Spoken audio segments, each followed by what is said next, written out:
بسم اللہ الرحمن الرحیم۔ السلام علیکم ورحمۃ اللہ وبرکاتہ۔ تو گائز ہم لوگ بات کر رہے تھے ذبح اسماعیل سے ذبح حسین علیہ السلام تک کا سفر۔ 9 محرم کی رات آتی ہے اور تمام اہل بیت رب کی عبادت میں، رب کی شکر گزاری میں، رب کی بارگاہ میں مناجات میں گزار دیتے ہیں۔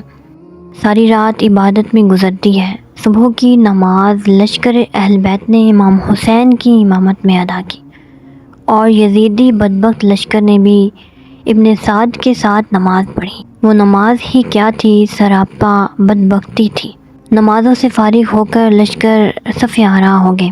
یزیدی لشکر کو ابن سعد نے ترتیب دے دی، حملے کی تیاری کر دی۔ فیصلہ ہوا کہ پہلے تنہا جنگ ہوگی۔ اس عالم میں ایک شخص یزیدی لشکر کا ایک شہسوار مرجھایا کھڑا ہے۔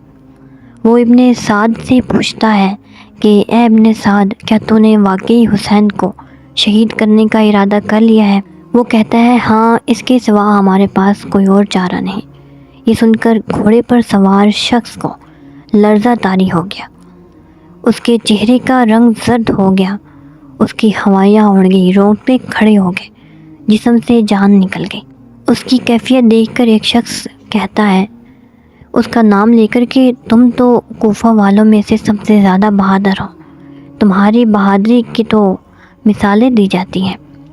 میں نے آج تک تمہیں اس طرح مردہ نہیں دیکھا، تمہاری حالت اتنی کیوں خیر ہو گئی ہے؟ وہ شخص سر اٹھا کر جواب دیتا ہے، اے پوچھنے والے، آج حالت اس لیے غیر ہے کہ میرے ایک طرف امام حسین علیہ السلام کی طرف اشارہ کر کے کہا کہ جنت ہے، ایک طرف دوزخ ہے۔ مجھے آج اسی لمحے دونوں میں سے ایک کا انتخاب کرنا ہے۔ پھر وہ جواب دیتا ہے کہ میں نے فیصلہ کر لیا ہے، میں نے دوزخ کو ٹھکرا دیا ہے اور جنت کو اپنا لیا ہے۔ یہ کہہ کر اپنے گھوڑے کو ایڑی لگاتا ہے، امام علی مقام کے قدموں میں جا کر پہنچتا ہے اور عرض کرتا ہے میں ہی وہ بدبخت ہوں، میں ہی وہ مجرم ہوں جو آپ کو اس میدان تک لایا ہوں۔ کیا میری اس لمحے توبہ قبول ہو سکتی ہے؟ امام علی مقام نے فرمایا ہاں، اگر توبہ کرنے آئے ہو تو توبہ قبول ہو سکتی ہے۔ تو دوستو، جنگ شروع ہو گئی، انفرادی جنگ شروع ہو گئی۔ یکے بعد دیگرے حسین کے لشکر جاتے رہے، یزیدیوں کو واصل جہنم کرتے رہے اور خود جام شہادت نوش فرماتے رہے۔ جب یکے بعد دیگرے لشکر حسین کے سارے سپاہی شہید ہو گئے، اب خانوادہ رسول کی باری آ گئی۔ امام حسین نے مڑ کر اپنے نانا کے چمن کو دیکھا کہ اب کون جائے گا۔ خاندان اہل بیت کا چاند ماہ تمام کھڑا ہوا، جسے علی اکبر کہتے ہیں۔ روایت بیان کرتے ہیں کہ علی اکبر شکل میں محمد مصطفیٰ صلی اللہ علیہ وآلہ وسلم کی سچی تصویر تھے۔ لوگ دیدار کے لیے حسن حسین کو دیکھنے آتے تھے اور حسین علیہ السلام حضور کے دیدار کے لیے بیٹے علی اکبر کو دیکھتے تھے۔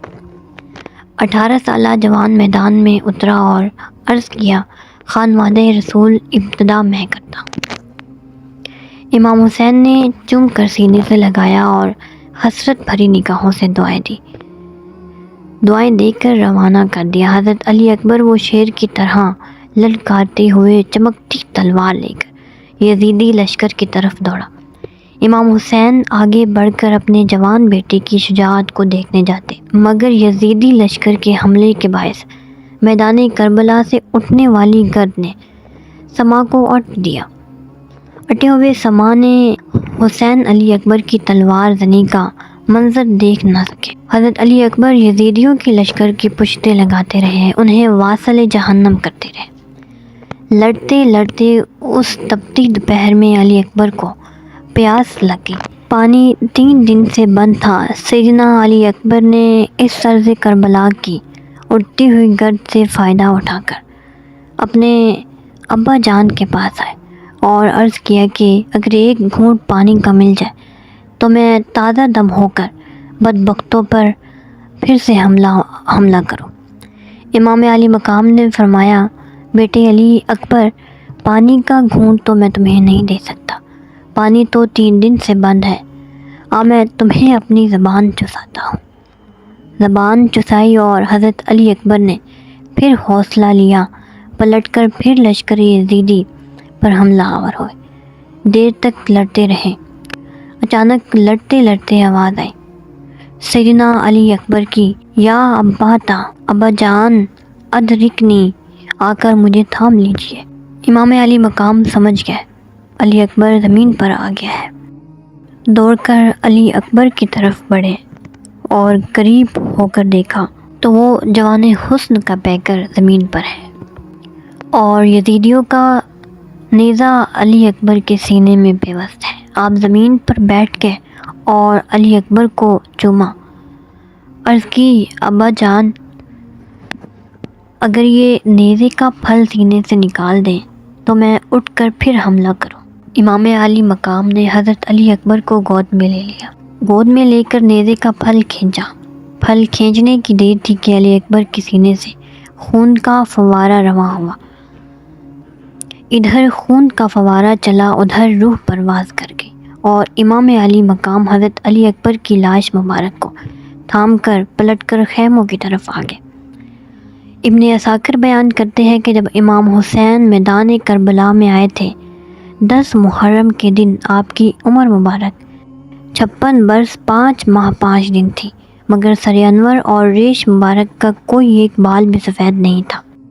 علی اکبر کو لینے گئے تھے تو سارا سر اور داڑھی سیاہ تھی، مگر جب علی اکبر کی لاش خون کے فوارے کے ساتھ لے کر خیموں کی طرف بڑھے تو سکینہ کہہ رہی تھی حضرت زینب کو کہ پھوپھی جان بابا تو بوڑھے ہو گئے ہیں، کیونکہ ان کا سارا سر سفید ہو گیا تھا۔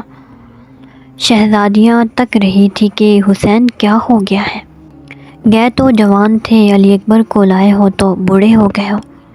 اس غم نے باپ کو نڈھال کر دیا تھا۔ علی اکبر کی لاش کو باقی لاشوں کے ساتھ رکھ دیا۔ اب تکنے لگے کہ کس کی باری ہے۔ اتنے میں امام حسن کے بیٹے حضرت قاسم کھڑے ہو گئے۔ یہ وہ حضرت قاسم ہیں جن کی نسبت حضرت سکینہ کے ساتھ طے ہے۔ کھڑے ہو گئے، عرض کیا کہ چچا جان اب اجازت دیجیے کہ میں اپنا سر نچھاور کر دوں۔ امام حسین نے فرمایا، بیٹا قاسم تو میرے بھائی حسن کی اکلوتی نشانی ہے، تجھے دیکھتا ہوں تو حسن یاد آتا ہے، اجازت نہیں دیتا کہ میرے بھائی کی نشانی نہ مٹ جائے۔ حضرت قاسم نے عرض کیا، ایسا نہیں ہو سکتا، جب تک میری لاش آپ کے قدموں میں نہیں گرے گی میں اس وقت تک آپ کو آگے نہیں جانے دوں گا۔ اگر میں آپ کے سامنے شہید نہ ہوا تو اپنے ابا حسن کو کیا منہ دکھاؤں گا۔ حضرت قاسم بوسوں اور دعاؤں کا تحفہ لے کر آگے بڑھتے ہیں۔ حضرت قاسم شیر کی مانند بپھرے ہوئے آئے اور دشمن پر ٹوٹ پڑے۔ جنگ شروع ہو گئی اور قاسم دشمنوں کو واصل جہنم کرنے لگا۔ کسی بدبخت نے قاسم کے سر پر تلوار چلائی اور وہ جلد ہی اس زور سے تلوار سر پر لگی کہ آواز آئی، یا اماں، چچا جان، اور حضرت قاسم زمین پر آ گرے۔ حضرت امام حسین رضی اللہ تعالیٰ عنہ دوڑ کر جاتے ہیں اور فرماتے ہیں کہ بیٹے قاسم، یہ کیسی گھڑی ہے، آج میں تمہاری مدد نہیں کر سکتا۔ حضرت قاسم کے پاس لیٹ جاتے ہیں اور سینے سے لگا لیتے ہیں، پھر انہیں اپنے کندھوں پر اٹھا کر لے چلے اور جا کر حضرت علی اکبر کے پاس جا کر لٹا دیا۔ دونوں چچا زاد بھائی اکٹھے لیٹ گئے۔ تمام اہل بیت نے دین اسلام کی خاطر اپنی جانیں نچھاور کی۔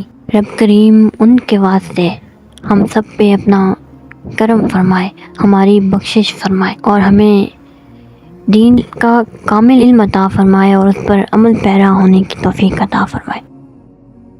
محرم سیریز کے حوالے سے ابھی مزید کچھ ویڈیوز آئیں گی اور انشاءاللہ ہم اس پر اور بھی بات کریں گے ڈیٹیل سے۔ آئی ہوپ کہ آپ لوگوں کو ویڈیو پسند آئی ہوگی، اور جو نیو آئے ہیں چینل پر وہ چینل کو ضرور سبسکرائب کریں اور سپورٹ کرتے رہیں۔ اللہ حافظ۔